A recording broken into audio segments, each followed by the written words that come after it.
ஜெயலலிதாவுக்கு எதிராக பேசியது ஏன் என்பது குறித்து 30 ஆண்டுகளுக்கு பிறகு நடிகர் ரஜினிகாந்த் விளக்கம் அளித்துள்ளார். முன்னாள் அமைச்சர் ஆர்.எம். வீரப்பனின் 1ஆம் ஆண்டு நினைவு நாளான இன்று அவரை பற்றிய ஆவணப்படத்தின் முன்னோட்ட காட்சி வெளியிடப்பட்டுள்ளது. அதில் பேசியுள்ள நடிகர் ரஜினிகாந்த், பாட்ஷா விழாவில் தயாரிப்பாளர் ஆர்.எம். வீரப்பன் மேடையில் இருந்தபோது வெடிகுண்டு கலாச்சாரத்தை பற்றி நான் பேசினேன்.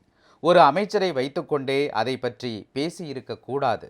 அப்போது எனக்கு அந்த அளவுக்கு தெளிவு இல்லாததால் பேசிவிட்டேன்.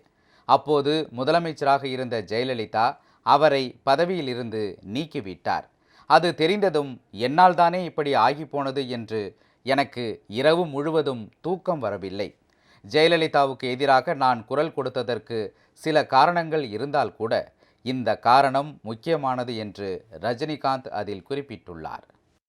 எனக்கு அந்த தெலுங்கு எப்பவுமே அது போகல.